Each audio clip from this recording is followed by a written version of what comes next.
Hi guys, I am Ayushi, welcome to Law Digest. I hope आपका CLAT का paper अच्छा गया हो। आज की इस वीडियो में we are going to discuss the paper में हम ये डिस्कस करेंगे कि किस टाइप का पेपर आया था। Basically we'll do the analysis of the paper and also I will try to explain to you the legal reasoning questions and on the whole understand the paper so that also people who are preparing for 2023 they have a fair idea कि किस type का paper वो भी expect कर सकते हैं।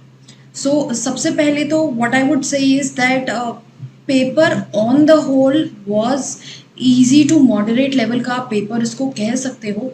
अगर हम सेक्शन वाइज ब्रेक डाउन करके देखें तो section wise I think all the sections were pretty easy, just that English was a little lengthy and ये हो सकता है कि इंग्लिश में थोड़ा सा आपको वैसे पैसेजेस इजी थे बट लेंदी की वजह से प्रॉब्लम हुई हो, but on the whole paper could be completed in time. बहुत ज़्यादा लेंदी पेपर भी नहीं था और पैसेजेस भी इजी ही थे। अगर हम specially English, legal reasoning, these passages for these two were easy. Logical reasoning की भी अगर हम बात करें तो easy to moderate थे questions in the logical reasoning. Quant was easy, simple calculations were involved, no table, nothing. So quant was also very easy. And current affairs की बात करें, current affairs was also very easy. Current affairs में in fact people who were enrolled for the module, there were a few questions that came because we are providing you with 30 passages per month and it was so good to see that Russia Ukraine conflict पे green strategic agreement, AFSPA, then there were questions on drone, mission sagar, ISRO, ये सब हम already आपको passages में cover कर चुके हैं and the same questions were there along with that. जो करंट अफेयर्स हम नॉर्मली करते आ रहे थे, जो वीडियोस में भी मैंने डाले हुए हैं, the 10 day videos that I post in every 10 day gap every month, वहाँ से भी कुछ क्वेश्चंस देखने को मिले। So it was very heartening to see that जो हमने तैयारी करी थी उसके हिसाब से भी पेपर में हमें हेल्प हुई है। Now will shortly discuss the legal reasoning section. उससे पहले लेट मी टेल यू कि अगर हम बात करें इस एग्ज़ाम की, जैसा कि मैंने बोला इजी टू मॉडरेट है। लास्ट ईयर भी अगर हम बात करें 2021 का पेपर भी इसी टाइप से इजी टू मॉडरेट पेपर था। हल्का सा आई थिंक थोड़ा लेंथी पेपर था, ये कंप्लेन थी, बट इस बार ऐसा नहीं है। तो आई थिंक कट ऑफ जो है वो लास्ट ईयर के आसपास ही रहेगी, थोड़ा 1-2 नंबर ज़्यादा हो सकता है, but we are contemplating is that cut off can be about around 95। So I hope आप लोगों ने सही राइट अमाउंट ऑफ अटेम्प्ट्स दिए हैं कि आप अपनी कट ऑफ को मीट कर पाएँ। चलिए स्टार्ट करते हैं with the discussion of the paper. Now coming on to solving the legal reasoning questions, which were easy, because in any case they're not looking at prior knowledge of law in the legal reasoning questions.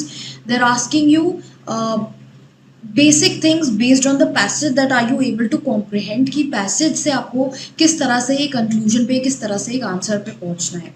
So, सबसे पहले अगर हम passage देखें, writ के ऊपर ये passage related था। This passage basically dealt with the writ of mandamus, which basically means that courts can direct the statutory authority to perform their duties. Now this relates to public duty and not a private duty. तो ये सभी बातें इसमें करी गई हैं कि किस तरह से आप रिट ऑफ मैंडेमस को देखेंगे। अब जो क्वेश्चंस हैं वो सिचुएशनल आपको क्वेश्चंस दिए हुए हैं। Case study based questions, starting with the first one. Government of a state made a rule to make it discretionary to grant DNS allowance. So basically discretionary यहाँ पर आ गया, गवर्नमेंट ने रूल बनाया कि आप के पास डिस्क्रिशन है कि आप DNS अलाउंस दो एम्प्लॉयज को। एक एम्प्लॉय को DNS अलाउंस नहीं मिली, who filed a mandamus. Now obviously here the government has given the discretion. So अगर हम बात कर रहे हैं which of the following statements is true, writ of mandamus cannot be granted as no legal duty was imposed on the government to grant DNS allowance because government के पास discretion था उसके लिए। Then second question is, a public spirited person filed a writ petition seeking to compel government to make laws to curb the ill effects of climate change. कौन सी statement correct है? ना अगर आप इसको भी देखोगे, कहीं पे भी ऊपर पैसेज में ऐसा नहीं लिखा है कि रिट ऑफ मैंडेमस का इससे कोई रिलेशन है या फिर ये गवर्नमेंट की ड्यूटी है कि वो लॉ बनाए ही हर हालत में to mitigate these effects. So in such a case also writ of mandamus cannot be granted. This is the correct answer. ये जो आंसर्स हैं ये हमारे आंसर की के आंसर्स हैं जो क्वेश्चन पेपर एंड आंसर की रिलीज हो चुकी है क्लैट कंसोर्शियम की वेबसाइट पे, वहां से जाकर आप देख सकते हैं. फिर next question, mister A and mister B are parties to the contract of sale of good and mister A क्या करते हैं, ए और बी दोनों पार्टीज हैं. ए fails to perform his obligation under the contract and B files a mandamus against him.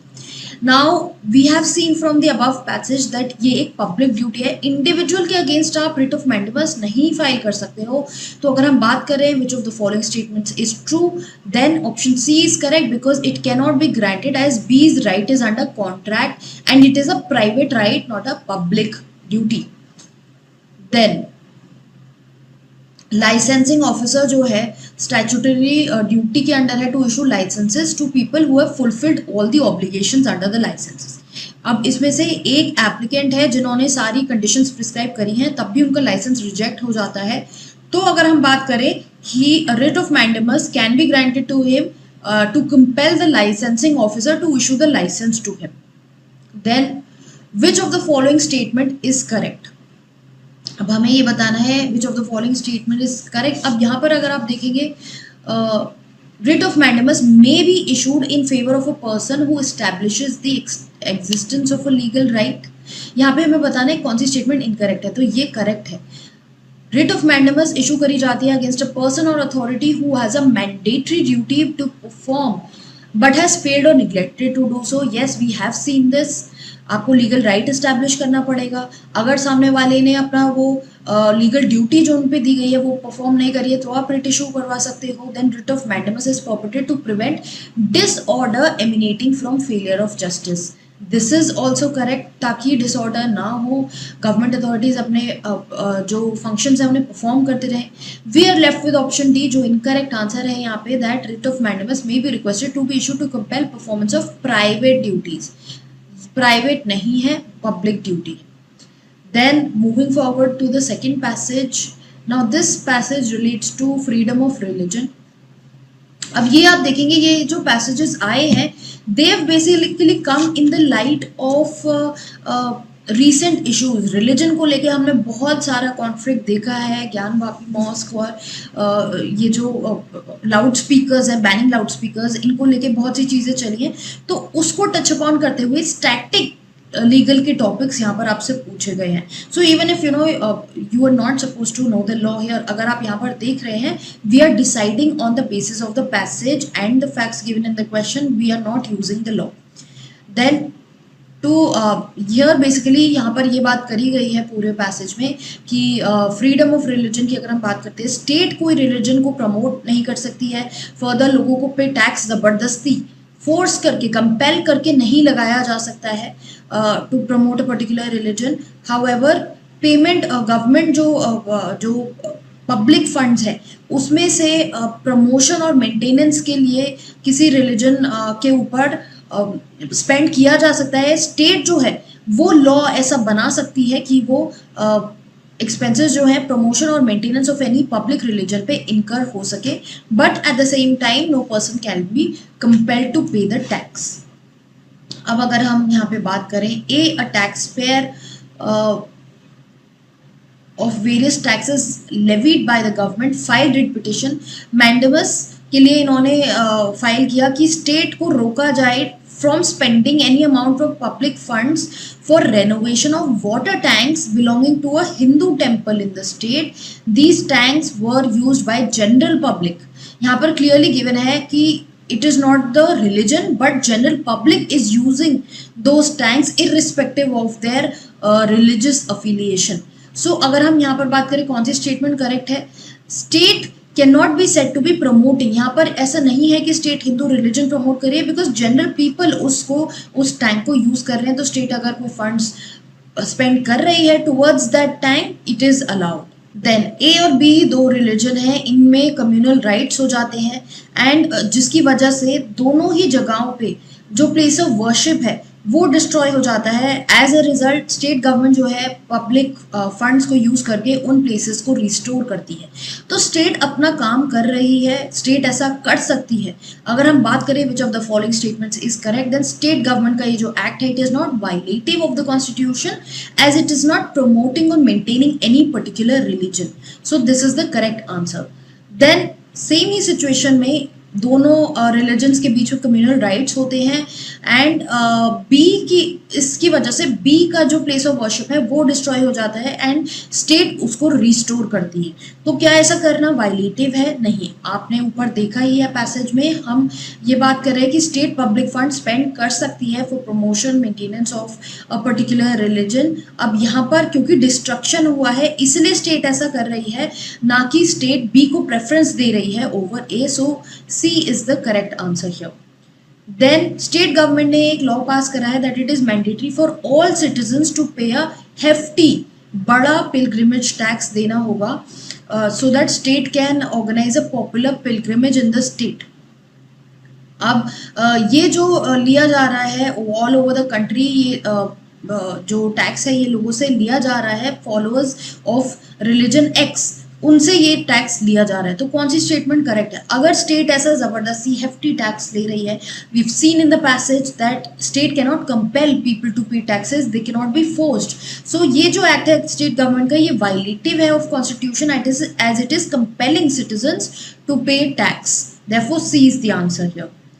Then object of a state legislation is to provide better administration governments of certain Hindu religious endowments। जहाँ पे religious endowment का मतलब है कि any fund given to support a particular temple। State legislation के पास supervision है कि वो पब्लिक टेम्पल्स को प्रोटेक्ट करे, सुपरवाइज करे इन पब्लिक अथॉरिटी एंड इस वजह से द एक्सपेंसेस को मीट करने के लिए every Hindu temple in the state is required to pay annual contribution at certain percentage. अपनी एनुअल इनकम के लिए एनुअल इनकम से वो कुछ परसेंटेज देंगे, ऐसा ये लेजिस्लेशन आया है स्टेट में। तो ये जो लेजिस्लेशन आया है this is asking everyone to contribute certain percentage of annual income. This is not hefty tax और बहुत ज़्यादा कुछ ऐसा फोर्सफुली नहीं किया जा रहा है। ऑब्जेक्ट क्योंकि यहाँ पर ये है कि बेटर एडमिनिस्ट्रेशन हो सके, बेटर गवर्नेंस हो सके, तो किसी को एज सच प्रेफरेंस नहीं दी जा रही है, इसलिए it is not violative of constitution because object is proper administration of religious trusts and institutions. इसी के साथ फिर हम नेक्स्ट पैसेज पे आते हैं। This passage relates to fundamental freedoms. जब हम फ्रीडम की बात करें, जो हमारा फ्रीडम ऑफ मूवमेंट है उसकी बात कर रहे हैं यहाँ पर बताया गया है कि फ्रीडम ऑफ मूवमेंट हमारा एक फंडामेंटल राइट है एंड कुछ रीजनेबल रिस्ट्रिक्शंस यहाँ पर लगाए जा सकते हैं। Legislature can impose reasonable restrictions in order to curtail some things that are not allowed, that are people are using these fundamental rights in violation of the constitution, then ये impose restrictions करी जा सकती हैं in the interest of general public or for protection of interest of STs.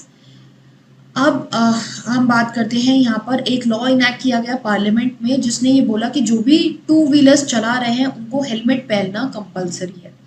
अब इसको mister x ने challenge किया saying that this is violative of his right of freedom of movement. But अगर हम बात करें पैसेज के पॉइंट ऑफ व्यू से, ये जनरल पब्लिक के इंटरेस्ट में है कि अगर एक्सीडेंट होता है, आपके सर पे ही चोट लगी, so to protect you the state is telling you that wear helmets. So ये जो प्रोविजन है ये वायलेटिव नहीं है कॉन्स्टिट्यूशन ऑफ इंडिया के, बिकॉज ये रिस्ट्रिक्शन जो है ये रीजनेबल है।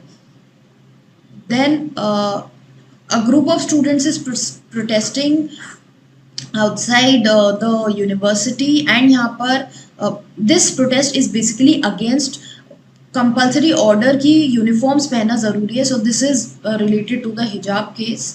अब यहाँ पर ये बोला है स्टूडेंट्स ने ये बोला है कि हम डेमोन्स्ट्रेशंस कैरी आउट करेंगे और हम कोई भी मेजर ले सकते हैं to stop this operation. So this is a threatening statement from the students, which is why state authorities ने बैरिकेड्स लगाती हैं यूनिवर्सिटी के बाहर ताकि मूवमेंट को रिस्ट्रिक्ट किया जा सके. अब ये जो मेजर है स्टेट अथॉरिटी का, ये प्रॉपर है, it is not violative of the constitution of India, because ये रीजनेबल रिस्ट्रिक्शन है जनरल पब्लिक के इंटरेस्ट में, बिकॉज स्टूडेंट्स ने ऐसा थ्रेटन किया है कि वो कोई भी मेजर ले लेंगे. सो इसी के चलते ये रिस्ट्रिक्शन लगाई जा रही है.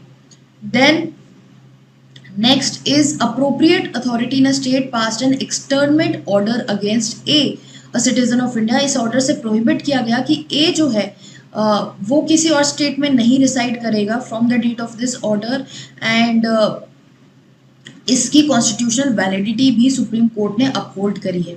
अब ये जो एक्सटर्नमेंट ऑर्डर था, इसमें ये लिखा हुआ था कि मिस्टर ए जो है वो इलीगल नारकोटिक ड्रग्स का बिजनेस कर रहे हैं जो इलीगल है, एंड बहुत सारे क्रिमिनल केसेस में भी इन्वॉल्व हैं. तो अगर उन पे ये रिस्ट्रिक्शन लगाई जा रही है that he will not reside in any other state, जबकि हमारे फंडामेंटल राइट्स जो फ्रीडम की बात कर रहे हैं हम, जो पैसेज में बात करी गई है, ऐसा वो कर सकते हैं, कहीं रिसाइड कर सकते हैं, बट देन ये रिस्ट्रिक्शन जो है ये रीजनेबल है, बिकॉज क्योंकि वो ऐसा पब्लिक इंटरेस्ट में किया जा रहा है, क्योंकि ये ऐसा गलत काम कर रहे हैं. देन मिस्टर जेड, अब इनका he was issued a passport and he was about to travel to Spain on 15 July 2021, but उससे पहले उनको एक लेटर आया रीजनल पासपोर्ट ऑफिसर से ये बोलते हुए कि आपका जो पासपोर्ट है वो सीज कर लिया गया है इन पब्लिक इंटरेस्ट और आपको पासपोर्ट सरेंडर करना होगा. Now here can Z challenge this letter. अब इसमें से कौन सी स्टेटमेंट करेक्ट है? ऑब्वियसली जेड जो है he cannot challenge the letter on the ground that it is violative of fundamental right, because यहाँ पर क्वेश्चन में खुद ही गिवन है कि पब्लिक इंटरेस्ट में ऐसा किया जा रहा है, सो ये अलाउड है, ऐसा किया जा सकता है. Which of the following statement is incorrect? अगर हम बात कर रहे हैं फंडामेंटल राइट ऑफ मूवमेंट की, तो ये जो राइट है ये these are sacrosanct and guaranteed to citizens of India. Correct. These rights are sacrosanct but are guaranteed subject to reasonable restriction. ये rights given हैं, ये sacrosanct है, but at the same time reasonable restriction इन पे लग सकता है, जैसा कि passage में given है. reasonable restriction impose करा जा सकता है to movement and residence in any part of India by law. ये भी पैसेज में मेंशन्ड है. ये तीनों ही बातें मेंशन्ड है. तो इनकरेक्ट क्या है? Constitutional validity of a law imposing reasonable restriction on the fundamental right can be challenged by a citizen before legislature. Legislature के सामने नहीं होगा ये challenge, and further ये reasonable restriction है, तो वो सही है. अगर वो challenge किया भी गया है, so you cannot challenge it before the legislature, क्योंकि passage में ऐसा कुछ नहीं बोला गया है. Then next passage speaks of bigamy. Bigamy is basically कि एक से ज़्यादा शादी करना. अब यहाँ पर बेसिकली बताया गया है कि पीनल लॉ में भी ये ऑफेंस है, हिंदू लॉ में भी ये ऑफेंस है. So in both this cases it is an offence that अगर आप एग्जिस्टिंग स्पाउस के होते हुए दूसरे स्पाउस को ले आते हो, then that is illegal, that is punished, that is punishable. अब यहाँ पर केसेस देख लेते हैं. ए जो है वो एक हिंदू मेल है, एंड बी से उन्होंने शादी करी है. शादी हिंदू राइट्स और सेरेमनीज के हिसाब से हुई है. तो अब यहाँ पर यहाँ पे क्वेश्चन में ये एक बात देख लेते हैं. पैसेज में बोला गया है अगर ये प्रूफ कर दिया जाता है कि शादी लीगली वैलिड है, लीगली वैलिड मतलब सारी नेसेसरी सेरेमनीज जो हैं और कस्टम जो हैं वो परफॉर्म करे गए हैं at the time of marriage, तो उस केस में बाइगमी आएगा. अगर उस टाइम पे सेकंड मैरिज हो रही है, अगर फर्स्ट मैरिज में ये सब चीज़ें मीट हो रही हैं, तो वो एक वैलिड मैरिज है. अब यहाँ पर ये वैलिड मैरिज करी गई है. अब इसके बाद क्या होता है, मिस्टर ए जो है वो कन्वर्ट कर लेते हैं टू अनदर रिलीजन एक्स, ताकि वो सी से शादी कर सकें जो रिलीजन एक्स को बिलोंग करती हैं.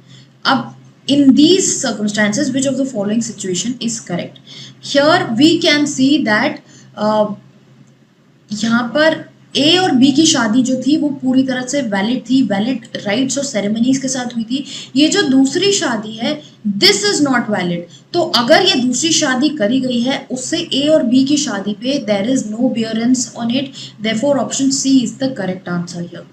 देन मिस्टर ए, यही सेम सिचुएशन है। अब यहाँ पर क्या हुआ है, रिलीजियस कन्वर्जन हुआ है into X religion which legally permits males to have two wifes. अब ए और सी में शादी हो जाती है, जो कि उन्होंने लीगल रिक्वायरमेंट्स वैलिड मैरिज की जो होती हैं वो सब फॉलो करके शादी करी है, दूसरी शादी करी है। अब मिसेस बी जो है वो क्रिमिनल कंप्लेंट फाइल करती है against A for committing the offence of bigamy. अब इसमें से कौन सी सिचुएशन करेक्ट है? ए जो है is liable to be punished according to Hindu law relating to marriage, because Hindu law में ये पनिशेबल है, ऊपर पैसेज में दिया है। फर्दर पीनल लॉ के अगेंस्ट भी, पीनल लॉ में भी वो पनिश किए जाएंगे। मैंने सबसे पहले यही बोला था, पैसेज में ये दोनों के अंडर पनिशमेंट दी हुई है। दिस इज इनकरेक्ट कि उन्होंने ऑफेंस नहीं किया है, उन्होंने ऑफेंस किया है बाइगैमी का। चाहे सेकंड मैरिज वैलिड हो, डज नॉट मीन दैट उन्होंने बाइगैमी का ऑफेंस नहीं किया, बिकॉज फर्स्ट फीमेल के अगेंस्ट उन्होंने ऑफेंस किया है। Therefore option D is the correct answer. Then moving forward to the next question, A Hindu male है and he has been married to B Hindu female। इनकी marriage जो है वो rights के हिसाब से नहीं हुई है, हिंदू राइट्स के हिसाब से नहीं हुई है।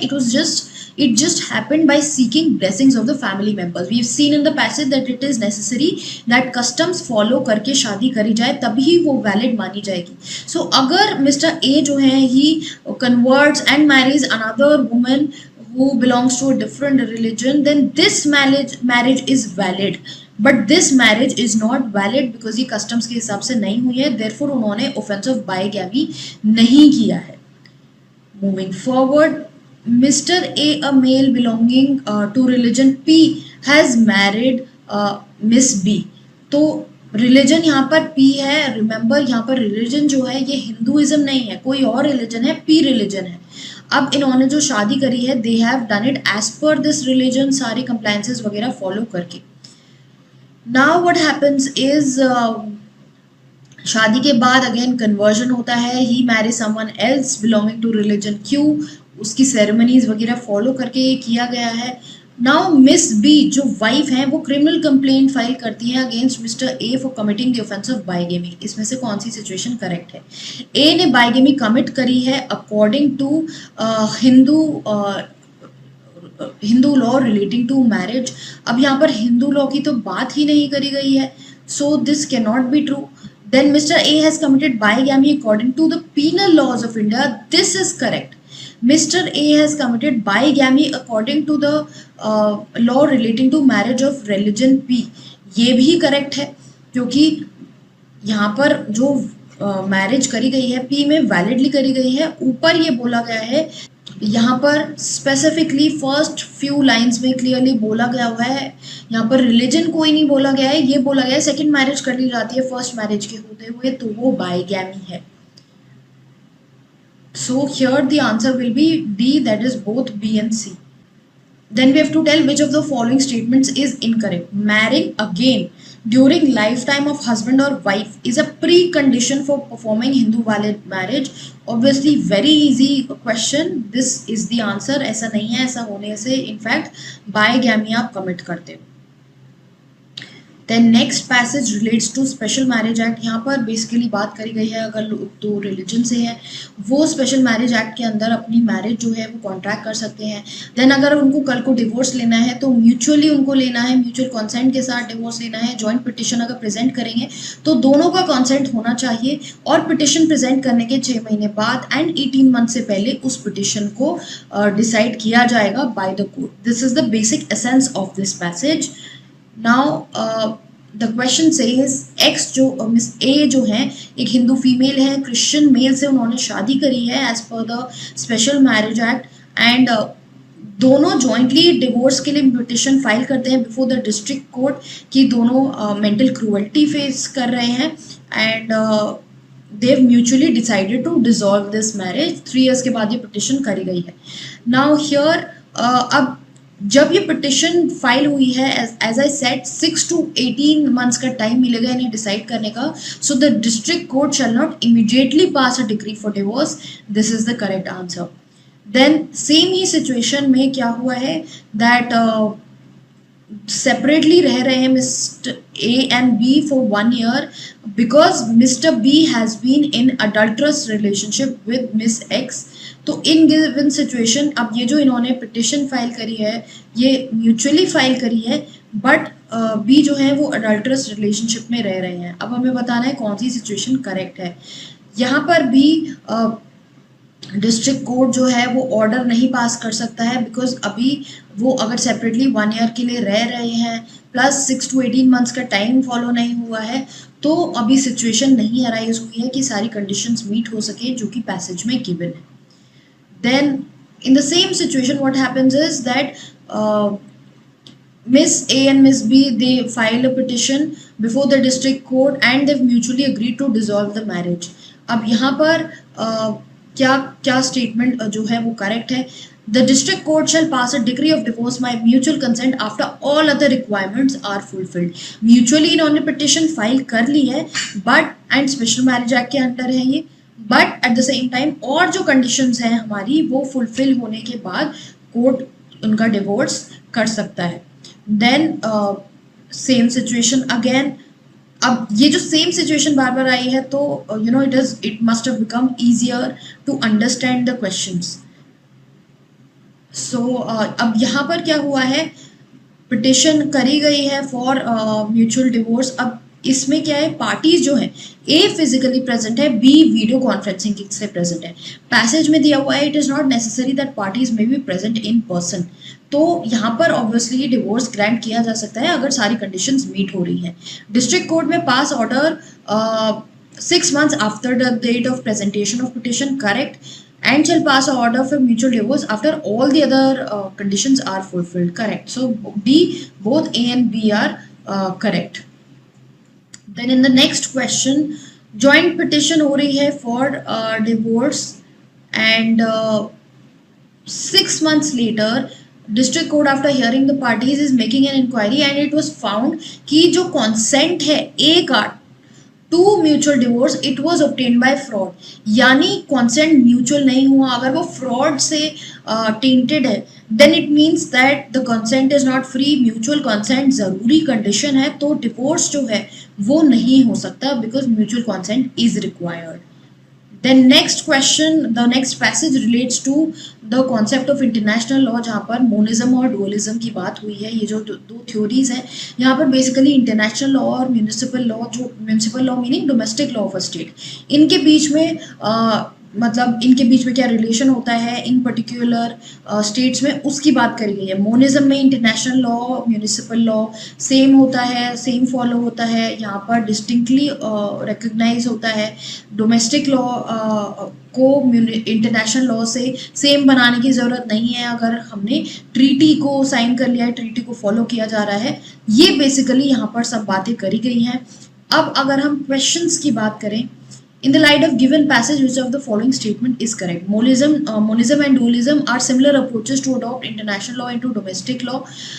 थोड़ी सिमिलर अप्रोच है ताकि इंटरनेशनल लॉ और डोमेस्टिक लॉ को अडॉप्ट किया जा सके, इंटरनेशनल लॉ को डोमेस्टिक लॉ में अडॉप्ट किया जा सके. बिकॉज मोनिज्म में दोनों सेम है और डुअलिज्म में दोनों अलग है but it is implemented through legislation. Dualism postulates homogeneousness of domestic law and international law, नहीं मोनिज्म में ऐसा है. सो ये जो है ये ऑप्शन डी करेक्ट आंसर है बिकॉज मोनिज्म में both the things are homogeneous. Then X एक डेवलप्ड कंट्री है और उन्होंने ये कन्वेंशन जो है इसको रेटिफाई किया है और इनकॉर्पोरेट किया है प्रोविजंस को, बट एक्स को क्रिटिसाइज किया जा रहा है बिकॉज उन्होंने ये कंडीशंस जो हैं ये फुलफिल नहीं करी हैं, जो इंटरनेशनल कम्युनिटी के स्टैंडर्ड्स हैं वो मीट नहीं कर पाए हैं एंड वाई को अपलॉड किया जा रहा है ऐसा करने के लिए. तो इससे हम क्या ड्रॉ कर सकते हैं, क्या एक्स मोनिस्टिक है या डुअलिस्टिक है? अगर एक्स मोनिस्टिक होती तो डोमेस्टिक लॉ जो है वो इन कॉन्सोनेंस होता विद इंटरनेशनल लॉ, बट क्योंकि यहाँ पर डेविएशन था इनकी प्रैक्टिस में तो ऐसा नहीं है कि एक्स मोनिस्टिक है, इसीलिए एक्स जो है वो डुअलिस्ट स्टेट है और वाई मोनिस्ट स्टेट है. देन 93 डी एक डुअलिस्ट स्टेट है, ट्रिप्स अग्रीमेंट को साइन किया है if D is compelled to fulfill its international obligation under TRIPS agreement, अगर इसको compel किया जा रहा है, then which of the following statements is necessary? अगर आप पैसेज को देखोगे, यहाँ पर वही बात है मे और शैल वाली, कि अगर आप पैसेज को देखोगे, यहाँ पैसेज में बोला गया है दैट इट इज़ मैंडेटरी कि आप जो प्रोविजंस हैं उनको अपने डोमेस्टिक लेजिस्लेशन में लाओगे। अगर आपको कंपेल करना है तो D must incorporate these agreements, they cannot be left with the choice of May. Passage में भी बोला गया है ऐसा करना ज़रूरी है, ऐसा उनको करना ज़रूरी है, बिकॉज यहाँ पर आप देखेंगे must be implemented through state legislation, dualism में ये ज़रूरी है। Then coming on to the next question, incorrect statement कौन सी है? According to dualism, ratified international convention automatically becomes a part of domestic law. नहीं, ये मोनिज्म के केस में है, we've seen this clearly, monism के केस में ऐसा है, डुअलिज्म के केस में ऐसा नहीं है। Then एक्स कंट्री जो है उन्होंने ये कन्वेंशन रेटिफाई कर दिया है, जो रिक्वायर करता है कि स्टेट जो है वो लॉज बनाए टू पनिश ब्राइबरी। अब ये जो कन्वेंशन है इसने ब्राइबरी को खुद से डिफाइन नहीं किया है, ना कोई पनिशमेंट डिसाइड करी है। नाउ व्हाट हैपेंस, 2022 में ऐसा होता है कि स्टेट 2022 तक ये जो कंट्री है एक्स, कोई अभी तक लॉ नहीं आया है, और 21 में इंसिडेंट हुआ था ब्राइबरी का जिसके लिए प्रोसिक्यूट किया जा रहा था मिस्टर ए को इन द कोर्ट। तो अब उनको कैसे प्रोसिक्यूट किया जा सकता है जब कोई लॉ ही नहीं है इन प्लेस, एंड इनफैक्ट जो कन्वेंशन है उसमें भी कोई ब्राइबरी का लॉ नहीं है। तो अगर हम मोनिस्टिक डुअलिस्टिक की भी बात करें, A cannot be punished for committing the offense under convention irrespective of whether he is from a monistic or dualistic state. Then next passage है sustainable development की बात हो रही है यहाँ पे, and basically humans non humans के relationship को लेके बात हो रही है कि जब हम सस्टेनेबल डेवलपमेंट की बात करते हैं तो जो अप्रोच आती है वहाँ पे ह्यूमन इंटरेस्ट को ज़्यादा फोकस दिया जाता है दैन नॉन ह्यूमंस, जिसको एंथ्रोपोसेंट्रिज्म कहते हैं। Anthropocentrism is the word. Then यहाँ पर इकोसेंट्रिज्म की भी बात करी गई है। इकोसेंट्रिज्म में बोला गया है ह्यूमन इंटरेस्ट जो है it does not take precedence over the human, does not take precedence, and humans की ऑब्लिगेशन है टुवर्ड्स नॉन ह्यूमंस। तो ये यहाँ पर बात करी गई है। नाउ मिस जी जो है एक स्टूडेंट है इन्वायरमेंटल साइंस की, और उन्होंने बटरफ्लाई गार्डन कल्टिवेट किया है to provide a favorable habitat for the butterflies, but what she is doing actually is she is observing them कि उनके different stages क्या है, development कैसे हो रहा है।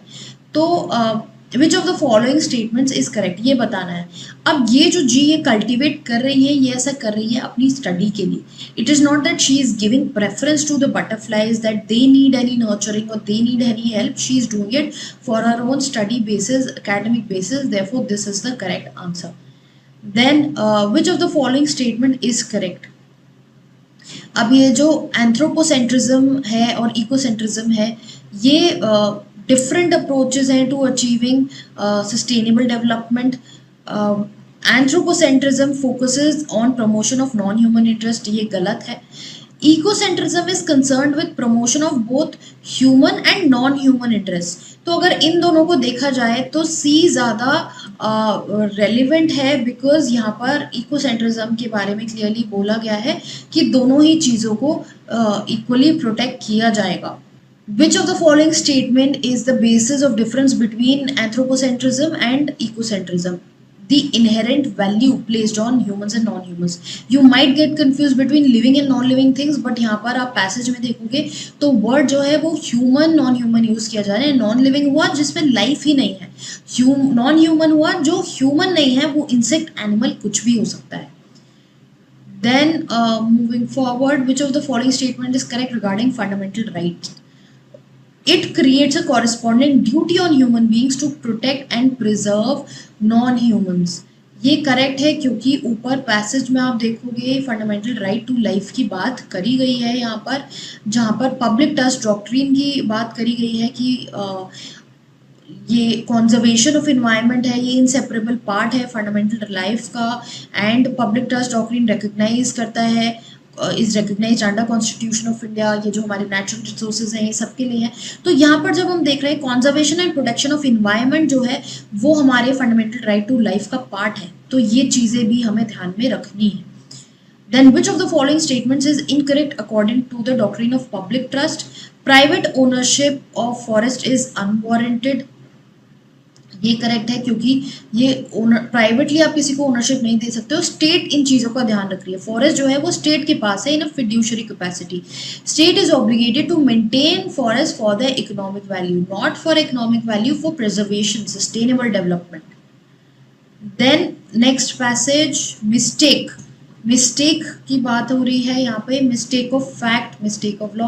Now this basically deals with mistake regarding important fact relating to the contract. तो यहाँ पे सिचुएशंस बताई गई हैं कि व्हेन टू और more parties agree on the same thing in the same sense, but अगर वो मिस्टेक कर रही हैं as to the subject matter तो इसका मतलब है कि वो अग्रीमेंट जो है वो वॉइड हो जाएगा if it is essential to the subject matter. अगर मिस्टेक है which is erroneous regarding the value of the subject matter, तब वो mistake of fact नहीं है। agreement कब void है? जब both parties are entering into an agreement and they are mistaken as to matter of fact and the fact which is essential to the agreement।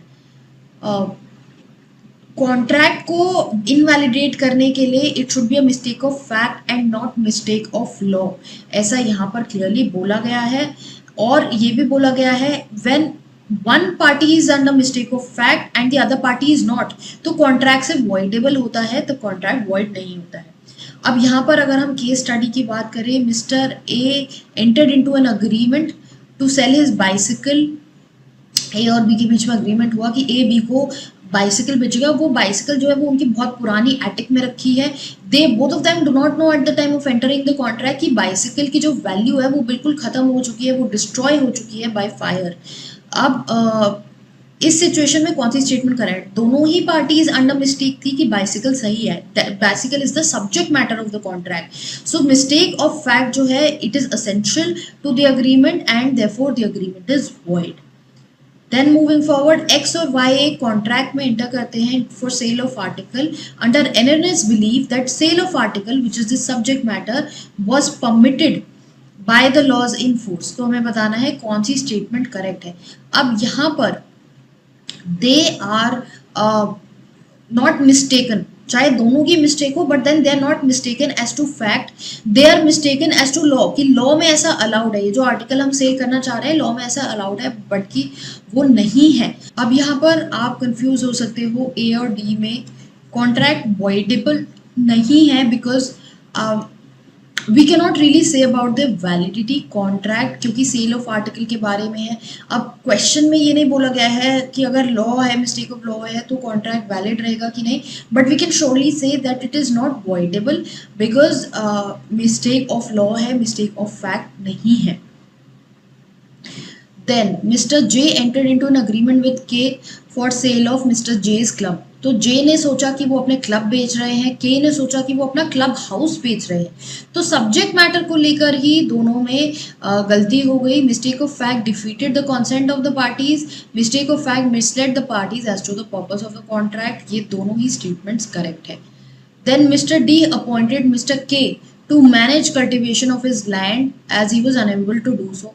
अब दोनों में क्या अग्री हुआ कि के ने बोला that okay I will manage, अगर आप अपना लैंड जो है वो मेरे को लीज पे दे रहे हो, एंड डी ने क्या अग्री किया? डी ने सोचा कि वो उसको गिफ्ट पे दे रहे हैं। तो दोनों में कंफ्यूजन है regarding the essential matter of the contract, therefore it is under a mistake of fact as to essential matter of the agreement. Then last question, X और वाई के बीच में कॉन्ट्रैक्ट होता है for sale of article which was agreed to be shipped by miss X in the ship name Cruiser. So दोनों के बीच में कॉन्ट्रैक्ट हुआ था। एक्स ने बोला था that she will send the material through cruiser but actually she sent it through the mariner. Although the material reached by Now the what is essential, not the conveyance that is being used. What is essential is that material already deliver हो रहा है, तो चाहे कैसे भी हो रहा हो, the agreement is valid because both parties were under mistake of matter as to fact जो essential नहीं है to agreement. Therefore this is the correct answer. With this legal reasoning analysis is over. बाकी answer की में आप अपने answers match कर सकते हो. This I just explained because लोगों को ये थोड़ा नया लगता है, which is why and we are a law based channel, हम आपको लीगल पे ज़्यादा फोकस कराते हैं. इसलिए आई होप आपने आंसर की से अपने आंसर्स मैच कर लिए हैं and you taken out your score. Let's wait for the results and also don't forget कि अपकमिंग डेज में आपके जो एग्जाम्स हैं उनके ऊपर फोकस रखिए. Don't lose focus on those examination just because अगर आपका क्लैट का एग्जामिनेशन में कुछ इशू रहा है या मार्क्स को लेके कुछ इशू रहा है, forget this examination for now, focus on other exams. All the very best to all of you, and for more such videos we'll be coming out with more videos very soon for other exams that you're appearing for. So keep following us here and also on Instagram.